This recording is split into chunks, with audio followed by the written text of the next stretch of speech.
A nossa fé está firmada em Ti. Tu és o autor e consumador da nossa fé, Pai. Se estamos aqui hoje, é porque a Tua obra e a Tua cruz que nos atraiu e nos alcançou. Nos leva, Pai, a termos uma fé prática, uma fé que age, e age em favor do Teu reino e em favor do próximo. Fala conosco nessa noite, Pai. Que cada coração que aqui está possa ser preenchido pela Tua palavra. Que o Teu Espírito Santo esclareça aquilo que este Teu servo não consiga transmitir, mas que o Teu Espírito Santo age em cada um aqui, trazendo clareza, trazendo revelação da Tua palavra. Fala com quem está conectado conosco pelo YouTube, Pai. Nós cremos que essa ferramenta, o Senhor deu inteligência aos homens para que a Tua palavra fosse pregada. E pessoas, aonde quer que estejam agora, serão abençoadas pela Tua palavra. Palavra que traz vida. Nós estamos no culto intitulado Quartas com Vida, porque cremos que o Senhor vai derramar vida aqui nessa noite. Em nome de Jesus. Amém. Graça e paz. Boa noite. Obrigado, ministros do Senhor, que nos abençoam tanto. Vocês não sabem como eu estou feliz de ver vocês aqui. Feriado. Eu conversei com uma pessoa quando eu cheguei aqui. Sentei ali do lado do meu amigo Denis. Ele falou, passei a tarde toda maratonando uma série lá. E eu tenho certeza, Denis, que você não foi o único. Teve bastante gente que aproveitou o feriado, principalmente aqueles que não têm filhos, né? Quem tem filho, como eu, acordei logo pela manhã e a dona Ellen já falou, vamos fazer para Maria Eduarda um dia especial. E aí saímos, fomos levar ela para passear, fomos aqui no Sesc Belenzinho. É um lugar muito legal, viu, pessoal? Se vocês quiserem ir em um local para curtir em família e gastar pouco dinheiro, o que é muito raro nos dias de hoje, né? Tudo é muito caro. O Sesc, eu costumo brincar toda vez que vou lá, é o Brasil que funciona, porque lá tem coisas muito legais e num preço muito acessível. Não tenho motivo nenhum para fazer a propaganda aqui, mas fica aí um convite para você depois levar sua família para se divertir. Disse isso porque imaginei que muita gente ia continuar maratonando a série, não ia estar aqui. Além disso, tem um tal de Corinthians e Flamengo agora. Daqui a pouquinho, muita gente louca para ver o jogo. Um monte de corintiano, eu tenho certeza que não veio aqui hoje. Mas eu cheguei aqui e vi todos vocês aqui, isso me encheu de alegria. Obrigado pela tua presença, viu? Que Deus fale conosco poderosamente. Eu pretendo ser aqui, diante desse relato, ser muito rápido, muito objetivo, mas como o Anderson bem compartilhou aqui, tenho muita expectativa em compartilhar com vocês aquilo que Deus já colocou no meu coração. Então eu queria que, entendendo a velocidade que a gente tem aí, que você apertasse o cinto. Nós vamos ser rápido, coloca o cinto aí, que nós vamos acelerar naquilo que Deus tem para a gente. Dando continuidade, então, também como o Anderson já mencionou, no segundo encontro dessa nova série, As Obras da Fé. Se você não esteve aqui na semana passada, você tem a oportunidade depois de entrar lá no YouTube, Portal Comuna, e lá você vai ter uma playlist dessa nova série que nós estamos. Então, você vai conseguir depois assistir alguma ministração que por qualquer motivo você tenha perdido, ou rever, porque às vezes é muito bom a gente estar aqui e a gente quer rever para consolidar aquilo que a gente ouviu, né? Então a plataforma digital tem essa vantagem. E se você está participando ao vivo nesse momento, compartilha, aproveita que você está aí e compartilha com o máximo de amigos que você quer ver abençoado em Jesus. Falando daquilo que o pastor Fábio ministrou na semana passada, quando ele desceu aqui do púlpito, foi ali ao local que a gente sempre costuma ficar, e eu peguei a colinha dele, para ser fiel e dar sequência àquilo que ele começou. eu queria destacar algumas coisas que o nosso amigo e pastor compartilhou com a gente na semana passada. Toda vez que a gente fala de fé e obras, muitas pessoas têm dúvida, porque alguns dizem que a obra leva à salvação. E aquilo que o apóstolo Paulo nos ensina é que a nossa salvação vem pela graça, pela fé, naquilo que Jesus já realizou. E aqui naquilo que o pastor Fábio compartilhou conosco, eu marquei algumas frases e ele diz assim: a única obra que a fé não produz é a salvação. Porque essa vem de Jesus, é de graça, não por merecimento, por termos feito algo, mas por aquilo que ele já fez por mim e por você. Então, salvos em Cristo Jesus, a gente entende que, por sermos salvos, praticamos boas obras. Aquela dúvida de é fresquinho porque vende mais ou porque vende mais é fresquinho, não existe. Pastor Fábio trouxe aqui para a gente que trabalham juntas a fé e as obras. Não existe o que alguns estudiosos sinalizam como sinergismo, aonde eu faço a minha parte na salvação e Deus faz a parte dele, e a soma desses esforços é o que garante a salvação. Não, a salvação vem de Jesus. Nenhuma pessoa tem mérito em ser salvo. Porém, entendendo o texto de Efésios 2:10, que diz: porque somos criação de Deus, realizada em Cristo Jesus, para fazermos boas obras, as quais Deus preparou de antemão para que as praticássemos. Ou seja, as obras são o exercício da nossa fé em Jesus e na sua palavra. A fé precisa se expressar em obras, do contrário, como foi o texto trabalhado aqui de Tiago 2, ela é morta. Fé e obras se complementam, uma necessita da outra. E somos salvos para as obras e não pelas obras. O pastor Fábio colocou uma orientação aqui de ler ao contrário. Somos salvos não pelas obras, mas somos salvos para as obras. Entendendo então que nós estamos aqui, porque aquilo que Jesus fez na cruz do Calvário foi completo. Quando ele disse está consumado, ele resolveu o problema que nos separava de Deus, chamado pecado. Está consumado, está feito, ninguém precisa fazer mais nada, porque a salvação é um presente de Deus para mim e para você. Até aí, foi obra totalmente dele. A partir daí, nós temos uma série de demandas, uma série de tarefas e atividades que nós podemos relacioná-las como as obras da fé.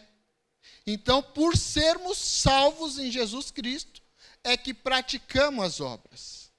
Porque nós entendemos que Jesus Cristo pagou um alto preço naquela cruz, por mim e por você, e nós não vamos fazer com que aquele derramamento de um sangue puro e imaculado fosse em vão. A partir de então, nós nos tornamos obreiros e obreiras de Jesus. Vamos colocar a nossa fé em prática. E o que Deus colocou no meu coração para esse segundo encontro é que a obra que cada um de nós aqui precisa fazer, antes de tudo, é a obra de ser igreja. Por que isso? Vou trazer aqui uma definição daquilo que eu entendi que o pastor Fábio ministrou na semana passada, para a gente ter uma definição de obras da fé. As obras da fé são definidas por um estilo de vida, ou seja, não é uma prática isolada de algo que eu faço. É um estilo de vida, dirigido em tudo aquilo que eu faço e em várias coisas que eu deixo de fazer, após ser salvo pela fé em Jesus Cristo. Então, a minha vida é transformada depois de um encontro com Jesus, e nessa transformação de vida, eu passo a ter algumas atitudes, a fazer algumas coisas que antes, quando não salvo por Cristo, eu não fazia. E eu deixo de fazer algumas coisas que, por falta de conhecimento da palavra de Deus, antes eu praticava. A salvação faz essa mudança no meu estilo de vida. E tudo isso que eu passo a fazer vem orientado pela palavra de Deus. Você trouxe a sua Bíblia aí? Levanta ela aí. Se a gente está falando de obra, não tem como fazer obra de fé sem a principal ferramenta, a Bíblia. Está aí a nossa principal ferramenta para praticarmos boas obras. É ela que vai nos orientar. E tudo aquilo que eu passo a fazer, orientado pela palavra de Deus, dá testemunho do amor de Deus para o mundo. Não dá testemunho apenas para a igreja, dá testemunho para todos que nos olham, independente de onde a gente esteja. Porque o texto diz que Deus amou o mundo de tal maneira que deu o seu Filho unigênito, para que todo aquele que crê não pereça, mas tenha a vida eterna. O amor de Deus não é somente pela igreja. Ele ama o mundo. Mas Ele espera que nós, ao nos tornarmos igreja, passemos a praticar aquilo que a palavra de Deus nos ensina. E sendo igreja, o mundo veja esse amor. São Francisco de Assis tem uma frase que é muito conhecida que diz assim: pregue em todo tempo e, se necessário, use palavras. Ele fala de uma vida que testemunha aquilo que Deus fez, a transformação que aconteceu na nossa vida após essa salvação. Eu não sei se você já teve essa experiência. Eu já tive, algumas vezes, pessoas que, ao se relacionarem comigo, geralmente no ambiente de trabalho, porque é ali que a gente mostra quem a gente é depois de dentro da nossa casa, né? Dentro da nossa casa não tem nem como esconder. As pessoas sabem se nós somos realmente salvos em Cristo Jesus e amamos a Jesus ou não, né? E no trabalho, onde a gente passa bastante tempo, e eu já tive algumas oportunidades das pessoas chegarem e falar: que igreja que você vai? Quero ir lá conhecer. Meu coração se enchia de alegria toda vez que eu ouvia isso e falava: pai, estou fazendo certo. Não significa que eu não errava, tá? Porque eu tenho certeza que alguns falaram: eu não quero ir na igreja não. É isso daí, quer ser crente? Estou fora. E é por isso que a gente tem que tomar cuidado com as nossas atitudes. E é por isso que eu defino aqui obras da fé como um estilo de vida. Quando a gente fala de um estilo de vida dirigido, a gente pode incluir um termo que é intencionalidade. A partir do momento que você é salvo em Jesus e entende o que é ser igreja, você passa a ser intencional em todas as suas atitudes. Você não faz mais nada por acaso, por osmose. Vou fazer porque está aqui. Não.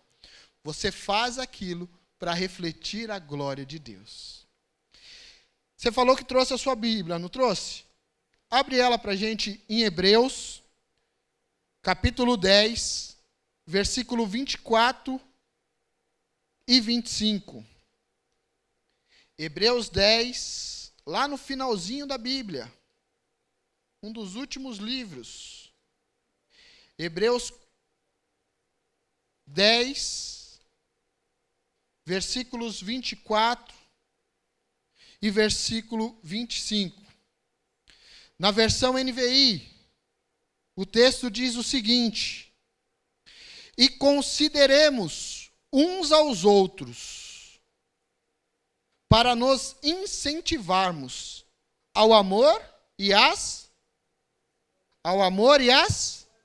boas obras. E consideremos uns aos outros, para nos incentivarmos ao amor e às boas obras. Versículo 25. Não deixemos de reunirmos como igreja, segundo o costume de alguns, mas procuremos encorajar-nos uns aos outros, ainda mais quando vocês veem que se aproxima o dia. E esse dia aí na sua Bíblia deve estar com D maiúsculo, porque está falando do dia da volta de Cristo. A fé que nós professamos em Cristo Jesus nos traz a certeza de que um dia Ele virá para nos buscar, para vivermos uma vida eterna com Ele. Enquanto isso, a orientação é: se encorajem uns aos outros. Se encorajem no amor e nas boas obras. E a sequência do texto, logo de cara, ele diz: e não deixe de se reunir como igreja.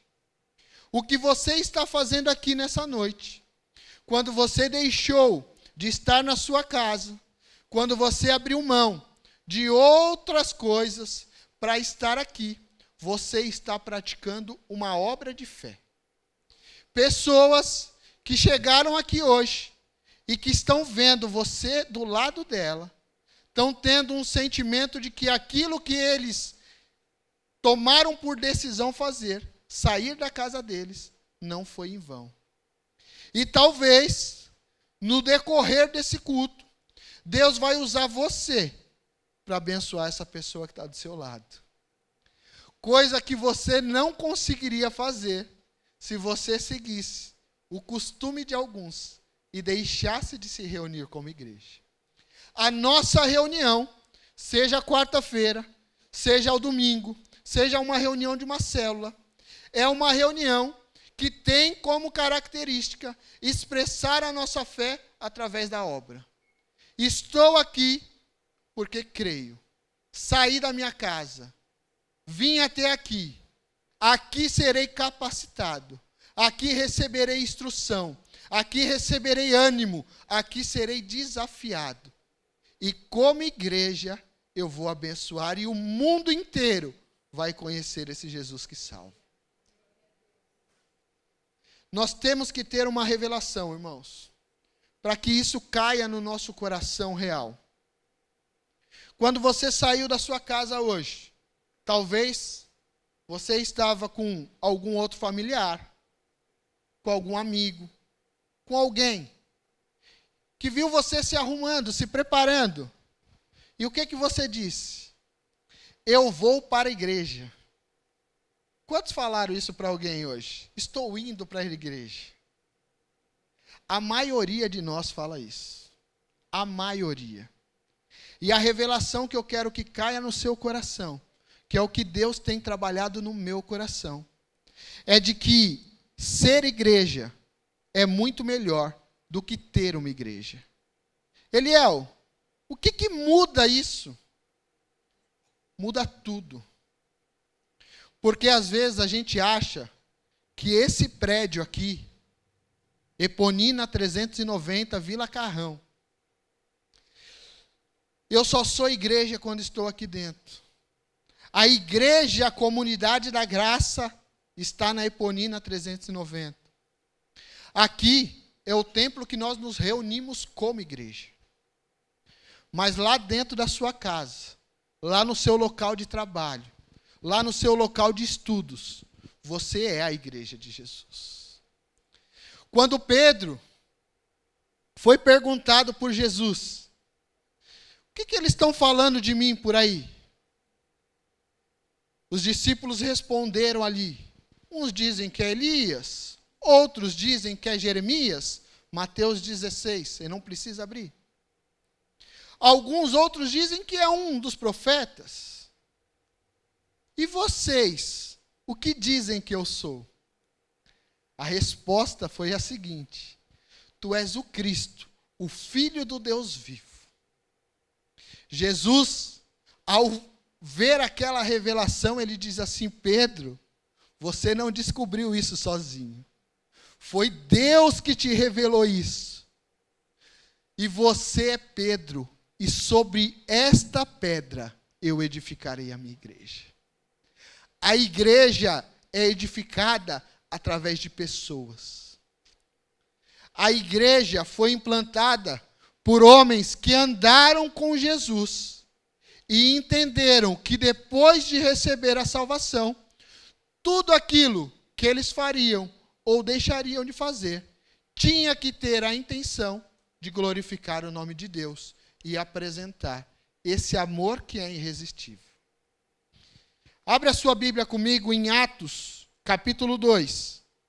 Falando desta primeira igreja, igreja primitiva. Se a gente quer entender como ser igreja, ao invés de termos uma igreja, a gente precisa olhar o princípio dela. Atos, capítulo 2, a partir do versículo 42. O texto diz assim: eles se dedicavam ao ensino dos apóstolos. O que é o ensino dos apóstolos? Essa Bíblia que está na tua mão. É a palavra de Deus. Havia dedicação no estudo e na meditação da palavra de Deus, no ensino dos apóstolos. Por isso que eu defini ali para vocês que a obra da fé, ela precisa ser tudo aquilo que a palavra de Deus nos orienta. Dando sequência, além de se dedicar ao ensino dos apóstolos, tinha comunhão. Eles estavam juntos, eles se reuniam como igreja. Além de comunhão, eles partiam o pão. E durante muito tempo da minha vida, eu achei que eles estavam comendo junto quando eu lia partia o pão. Eles faziam isso também.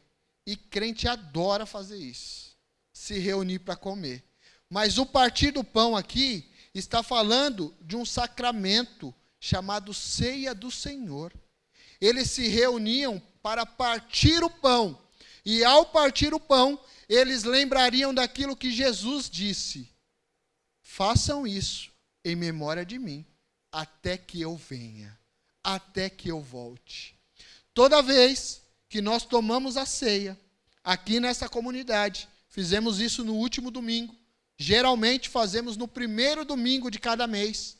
Houve uma alteração nesse mês por conta das eleições, mas todas as vezes que nós partimos o pão, nós renovamos a nossa aliança com o Senhor, dizendo: eu sei que em breve virá.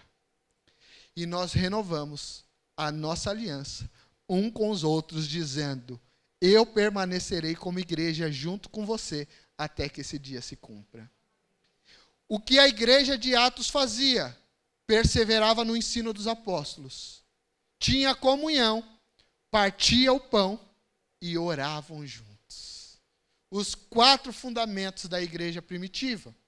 O texto não para por aí. Diz que todos estavam cheios de temor e muitas maravilhas e sinais eram feitos pelos apóstolos. Todos os que criam mantinham-se unidos e tinham tudo em comum. Eles estavam tão conectados em ser igreja que eles vendiam as suas propriedades e bens e distribuíam a cada um conforme a sua necessidade. Todos os dias. Quantas vezes por semana? Todos os dias continuavam a reunir-se no pátio do templo. Todos os dias eles vinham até a Rua Eponina 390 para se reunir. Partiam o pão. Também em suas casas e juntos participavam das refeições. Ó, crente gosta de comer e é bíblico também, tá? Já tem o aval aí. Eles também, a igreja primitiva também faziam as refeições juntos. E eles faziam isso com alegria e sinceridade de coração, pessoal. Louvando a Deus e tendo a simpatia de todo o povo. E o que o Senhor fazia nessa igreja? O Senhor acrescentava todos os dias os que iam sendo salvos. Ser igreja, a gente precisa, primeiro de tudo, de uma forma muito prática, mudar aquilo que hoje está muito na moda, chamado mindset, a nossa maneira de pensar. A gente não vai mais dizer, estou indo para a igreja. a gente vai dizer, eu sou a igreja. Estou indo reunir com meus irmãos para adorar o Senhor, porque eu sou a igreja. Aonde eu estiver, eu sou a igreja. Eu não sou igreja só quando eu estou reunido no culto Quartas com Vida. Eu não sou a igreja apenas quando eu venho num culto de celebração. Eu sou a igreja de Jesus em todos os lugares que eu for. E a sequência do texto de Mateus 16, quando Jesus diz que sobre aquela pedra, sobre Pedro, ele edificaria a sua igreja, a sequência diz que as portas do inferno não prevaleceriam. O que ele estava dizendo? Não importa onde você for, nada vai te resistir. Nenhum demônio, nenhuma potestade, nenhum principado, nada resiste à igreja de Jesus quando você é a igreja. Agora, se o seu mindset ainda é de ter uma igreja, sabe o que vai acontecer quando você passar por uma luta dessa? Você vai falar, deixa eu correr para chamar o pastor Fábio lá para me ajudar aqui. Ô pastor Fábio, não estou aguentando aqui, tem como você vir me ajudar? Não, você é a igreja. Você é salvo em Jesus. Não importa o que você tenha feito ou deixado de fazer. O que ele fez foi completo naquela cruz. Não importa o seu estado. Ele te aceita como você é, para que você seja a igreja dele. Santa Imaculada. Amém? Abre comigo. Colossenses capítulo 3. Colossenses capítulo 3. O que tem que mudar na nossa mente? O que a gente tem que começar a pensar para que a gente seja a igreja de Jesus? Colossenses capítulo 3, versículo 1 e 2 diz, portanto, já que vocês ressuscitaram com Cristo, já que vocês foram salvos naquela obra que ele realizou naquela cruz, ao terceiro dia ele ressuscitou, e eu e você ressuscitamos juntamente com ele. Já que vocês ressuscitaram com Cristo, procurem as coisas que são do alto, onde Cristo está assentado à direita de Deus. Mantenham o pensamento nas coisas do alto, e não nas coisas terrenas, e não nas coisas da terra. Quer pensar como igreja? Quer ser igreja? Pensa que lá no seu trabalho é um campo missionário. É de lá que você tira o recurso para pagar as contas da sua casa. Eu sei, mas isso é a consequência da oportunidade que Deus está te dando para que você seja um obreiro naquele lugar e manifeste o amor de Deus. Aonde você estiver, no meio da sua família, entre os seus parentes, entre os seus amigos, pense nas coisas do alto. Ah, mas eu queria me tornar um dia um ministro. Eu queria estar aí, ele é onde você está, compartilhando a palavra de Deus, para que aparecesse no YouTube, pessoas dessem likes. Se você estiver pensando nas coisas da terra, Deus nunca vai te permitir que você suba aqui. Se você estiver com a intenção de demonstrar uma fé prática, a oportunidade vai chegar. Eliel, por que você está falando isso? Porque esse mindset precisou mudar em mim. Sou membro dessa casa, sou igreja, comunidade da graça, desde que nasci. 37 anos. Eu sei que não parece. Vocês iam falar 22, eu sei. Mas há 37 anos.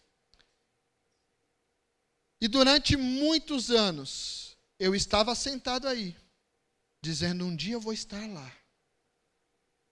Um dia eu vou ministrar. Eu estou aqui há tanto tempo, uma hora vai chegar a oportunidade. Só que enquanto Deus não trabalhou no meu coração, o que eu estaria fazendo aqui? E continua trabalhando, tá, gente? Porque senão a gente sobe aqui e acha que é por nós. Mas não é. É Deus fazendo.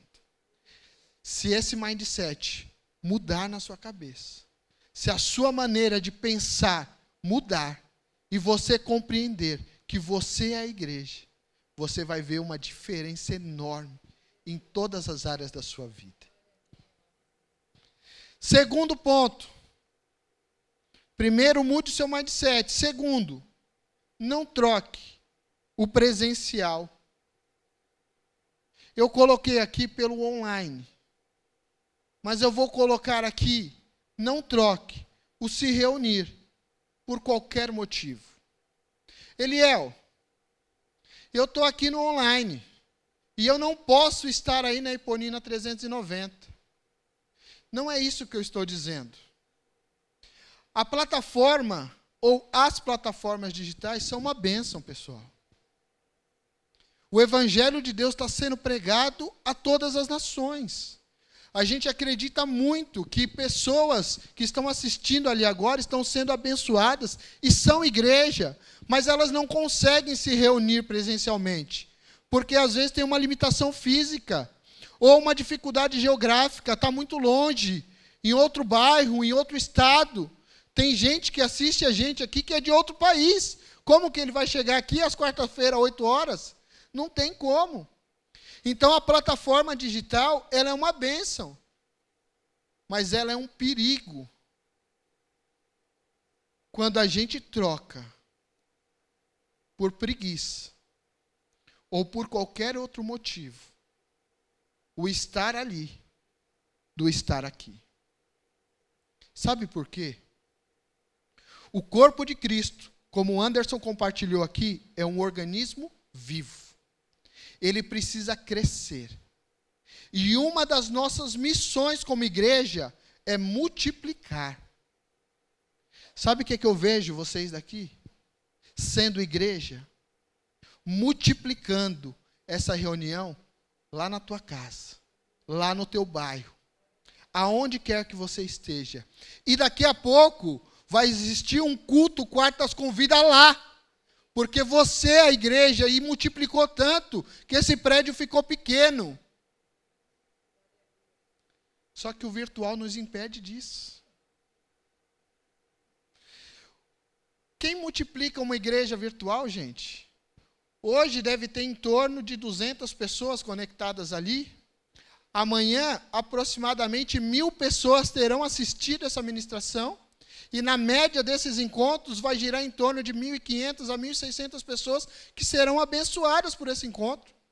Só que no dia que nós chegarmos a 1 milhão, essa igreja não vai se multiplicar. Mas o dia que essas cadeiras estiverem lotadas, que essa galeria estiver cheia, porque eu e você, como igreja, trabalhamos para Jesus e trouxermos novas pessoas, o pastor Fábio vai ter um problema para resolver. Porque de quinta a gente tem célula, de terça a gente tem reunião de liderança. Quando ele vai montar outro culto para que essa igreja seja mais cheia, aí ele vai ter que definir com o pastor Ronaldo. Que problema bom de se resolver, hein? Eu creio nisso. A gente não pode deixar de nos reunirmos como igreja. É a recomendação de Hebreus 10, 25. Não deixem de se reunir. Nós estamos num tempo onde muita gente tem deixado a igreja. Um fenômeno chamado de desigrejados. Aonde, por imaturidade, escutam algo que não gostam. Aquele pastor falou algo que não era legal. O Eliel falou que eu não posso assistir só pelo YouTube, estando na rua de trás da Eponina 390. Se você estiver mais distante, continue com a gente. Mas se você estiver pertinho, vem aqui. Não deixe de se reunir. Porque às vezes um toque que você pode receber, ou um toque que você pode oferecer, pode curar alguém. Jesus se move através de nós. E Ele quer te fazer um obreiro. Ele quer que você caminhe e realize obras de fé. Terceiro ponto. Envolva-se na vida da igreja e compartilhe a sua vida. Eliel, eu quero me envolver, mas eu não sei como. Eu queria tanto servir, mas como que eu faço isso? Conheça pessoas.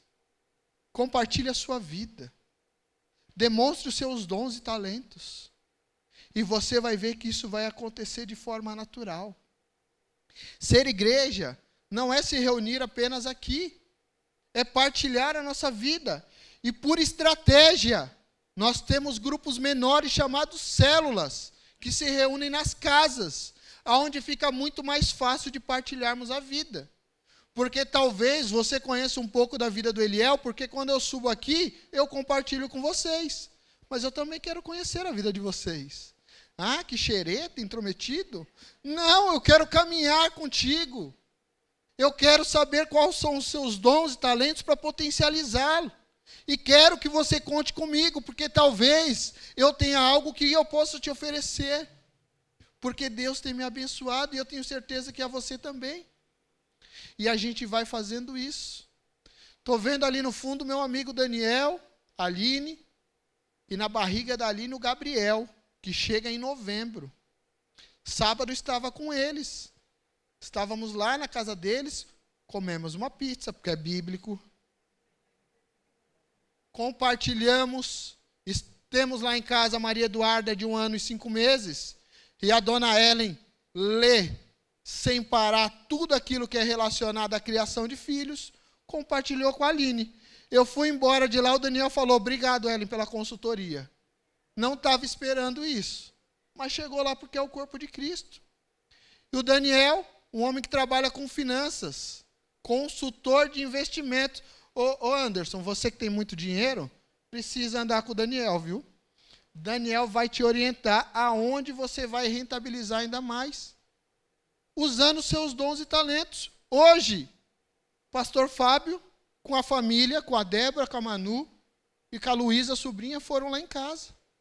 Passamos a tarde juntos, tomamos o café, oramos juntos, pontuamos uma situação difícil que eu e a Ellen tínhamos passado, porque alguns momentos, como igreja, a gente se reúne para falar coisas boas, só que em outros momentos, a gente se reúne para orar, porque é um pilar da igreja primitiva, sobre aquilo que foge do nosso controle. Estávamos juntos como igreja, e essa foi a oração que o pastor Fábio fez antes de ir embora. Abre comigo aí, em Romanos, capítulo 12. Carta de Paulo aos Romanos, capítulo 12. A partir do verso 4, nós vamos ler até o verso 8. Olha o que esse texto diz, para que a gente se envolva e compartilhe a nossa vida. Versículo 4. Assim como cada um de nós tem um corpo com muitos membros, e esses membros não exercem todos a mesma função, assim também em Cristo, nós, que somos muitos, formamos um corpo, e cada membro está ligado a todos os outros. Temos diferentes dons, de acordo com a graça que nos foi dada. Se alguém tem o dom de profetizar, use-o na proporção da sua fé. Se o seu dom é servir, sirva. Se é ensinar, ensine. Se é dar ânimo, que assim faça. Se é contribuir, que contribua com generosidade. Se é exercer liderança, que a exerça com zelo. Se é mostrar misericórdia, que o faça com alegria. Em outras palavras, use o seu dom e talento, aquilo que você sabe fazer de melhor para abençoar a igreja. Porque você é a igreja. E aí, você está servindo com a mão direita e a mão esquerda está sendo beneficiada. Você está servindo e o corpo de Cristo na terra está sendo abençoado. Você está servindo, mas é tão pouquinho, mas somado faz uma multidão. Semelhante àqueles alimentos que a gente traz ali. Toda quarta-feira esse culto é um culto evangelístico. E a gente sempre desafia vocês a trazer 1 quilo de alimento. Está ali. Parece tão pouquinho. Isso daí lá em casa, talvez, com a Maria Eduarda de 1 ano e 5 meses, já começando a comer arroz e feijão, um pacote daquele de 5 quilos, está indo rápido, hein? Mas é tão pouquinho, alimenta quantos? Aquilo ali pouquinho. Somado com o que já está na nossa fundação, Comunidade da Graça. Somado com o que vai vir. Somado com as ofertas e contribuições financeiras. Somado com mais coisas. Várias famílias serão abençoadas pelo corpo de Cristo. Quarta e última prática. Primeiro, mude a sua maneira de pensar. Pense como sendo igreja. Segundo, não troque uma reunião presencial por qualquer motivo. Terceiro, envolva-se e compartilhe a sua vida. Quarto, busque maturidade e se prepare e encontre o seu lugar no corpo. Começou a pandemia. Março de 2020. Muita gente teve planos frustrados. Muita gente falou, o que vai ser de mim agora? Eu fui para o meu quarto e falei, Deus, eu não sei quando vai terminar, mas que eu não saia dessa pandemia sem te conhecer mais, sem me preparar mais. Porque a minha desculpa antes era eu não tinha tempo. Vivo numa correria danada. Trabalho, estudo, tarefas, coisas, reuniões, ministérios. E agora? Trancado dentro de casa. Comecei a entender aquilo que Deus queria de mim. E comecei a mergulhar nos estudos. Comecei a me aprofundar na palavra de Deus. Até que um dia Deus falou, escreve isso daí que eu estou te falando. E eu escrevi. Ele falou, você vai ministrar isso daí. Só não falou quando. Você vai ministrar. Só que quando a gente busca a maturidade, a gente aprende a respeitar o processo de ser igreja e entende que o nosso Deus é Senhor do tempo. E que se fosse em outro momento, nós nos arrebentaríamos. Ou eu, Eliel, me arrebentaria, se eu tivesse tido oportunidades anteriores. Passou um pouquinho de tempo. Deus falou comigo, vai e começa a frequentar o culto quartas com vida. Toda quarta-feira. Eu não frequentava esse culto, pessoal. Sou Comunidade da Graça. Sou igreja desde que nasci. Exerço funções de supervisão de célula, tem uma célula que se reúne, Daniel e Aline pertencem à nossa célula lá, são célula junto com a gente, mas não frequentava esse culto. E cheguei aqui, encontro com Fábio, pastor Fábio Catalani, meu amigo há mais de 15 anos, meu padrinho de casamento. Deus já tinha trabalhado no meu coração que eu estava vindo aqui para servir. Como eu ia servir, ele não tinha me revelado. No primeiro dia que eu cheguei aqui, já me conhecendo, cumprimentei o pastor Fábio, fui embora. No meio do caminho ele me liga, Eliel, queria te convidar para andar mais perto da gente, para estar lá junto com a gente toda quarta-feira. Eu falei, Fábio, não preciso nem orar. Porque essa oração eu já tinha feito. E na minha casa, mesmo com uma filha com 20 dias, já está combinado que eu estarei lá toda quarta-feira. E comecei a vir. Não tinha intenção de estar aqui ministrando. Tinha intenção de servir. Mas eu tinha uma ministração guardada que Deus tinha me dado. Mas Ele não falou que eu ia ministrar aqui. Nós trabalhamos por série, certo? Como chama essa série? As Obras da Fé. Eu nem lembro a série que estava tendo, se eu não me engano, era a série O Cristo, que aconteceu aqui 2020 ou 2021, não me recordo a data exata. Eu sei que iniciou uma outra série. O que a série falava? Sobre orações. Qual que era a ministração que Deus tinha me dado? De oração. O processo foi respeitado. Quando o pastor Fábio falou, Eliel, você vai ministrar nessa série. Se você olhar lá no YouTube, a mensagem, a essência da oração, foi a minha primeira ministração aqui na Comunidade da Graça Sede, no culto Quartas Convida, de algo que Deus já tinha falado comigo lá atrás. E aí a gente sobe e entende que não é por nós, é Ele fazendo. E o plano é dele. Você tem lugar nesse corpo. Ah, Eliel, mas eu queria estar ministrando igual você está. Mas e se Deus não quiser que você seja um ministro? Você vai deixar de servir o corpo? E se a mão quisesse ser pé? E se o pé quisesse ser pescoço? Deus te deu dons, te deu talentos para servir ao corpo. E entender o seu lugar no corpo vai te fazer muito abençoado e feliz. Porque existe realização quando você encontra o seu propósito em Deus. Não se preocupe com aquilo que o outro está fazendo. João, capítulo 21, o último capítulo do Evangelho de João, traz uma situação, e eu queria convidar os ministros a subirem aqui,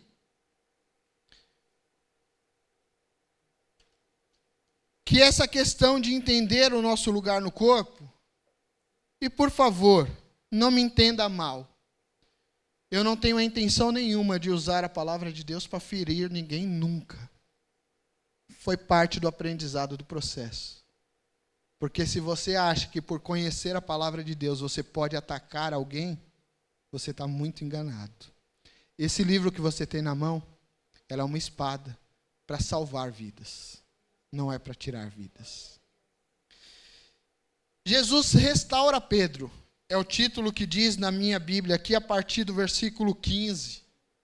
Quando depois de ressurreto, Pedro tinha voltado a fazer aquilo que ele fazia, pescador, e estava pescando, e não tinha pego nada, e Jesus falou, jogue de novo as redes, jogue do lado direito, e pegaram vários peixes, e aquelas redes que no começo do ministério se arrebentavam, deixaram de se arrebentar, porque Deus estava transmitindo para eles ali um novo modelo de pescaria, dizendo, a seara é grande, mas são poucos trabalhadores. Nós precisamos de obreiros, nós precisamos de homens e mulheres de fé, que trabalhem e façam as obras da fé.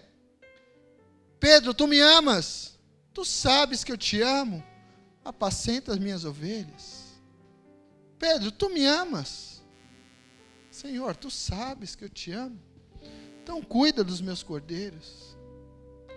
E isso, Jesus repete para Pedro 3 vezes. Um pouquinho adiante, o texto fala que Jesus mostra como que Pedro iria morrer.